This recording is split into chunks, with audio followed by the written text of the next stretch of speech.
प्रवेश करते हैं चंद्रवंश में। चंद्रवंश में किनका आगमन हुआ? ठाकुर जी का, कृष्ण भगवान का। परशुराम जी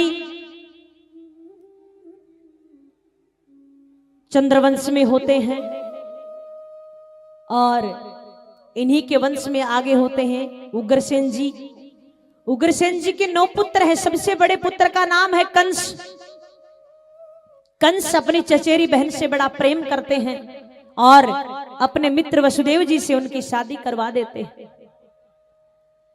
शादी होने के बाद कहा रथ लेकर मैं जाऊंगा, ससुराल छोड़ने मैं जाऊंगा।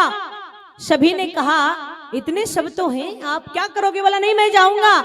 जैसे ही वहां से विदा होते हैं आगे चलते हैं, आकाशवाणी होती है, अरे मूर्ख, जिसको तू इतने प्रेम से लेकर जा रहा है ना, इसकी 8वीं संतान तेरी मृत्यु का कारण होगी। एक बार हंस देता है फिर तलवार निकाल लेता है। बोला 8वीं संतान तो जब मारेगी जब मैं देवकी को जीवित छोड़ूंगा। जैसे मारने लगता तलवार पकड़ लेते हैं वसुदेव जी और कहते हैं इस नवविवाहिता ने आपका क्या बिगाड़ा है? खतरा तो आपको 8वीं संतान से है ना।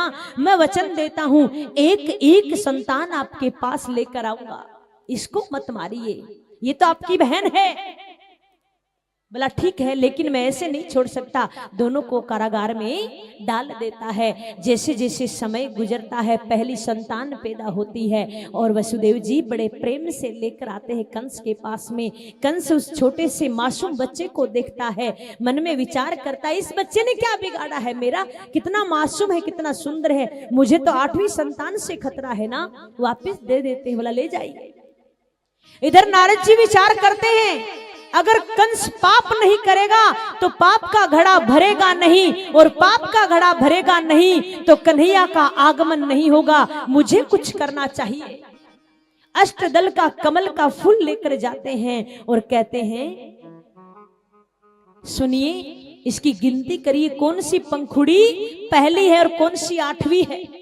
गिनती करता है कंस, कहता है ये कैसा प्रश्न है, इसकी तो हरी 8वीं हरी पहली है। नारद जी कहते तो फिर तूने कैसे छोड़ दिया? क्या पता उस विष्णु ने किधर से गिनती करी हो, तूने कैसे छोड़ दिया? कंस कारागार में जाता है और उस बच्चे को, बालक को छीनता है, निर्मम तरीके से उसकी हत्या कर देता है। पहली संतान को मारता है, दूसरी को मारता है, तीसरी को मारता है, चौथी को मारता है, 5वीं को मारता है और 7वीं संतान देवकी माता की गर्भ से सीधा रोहिणी माता की गर्भ में पहुंचा देते।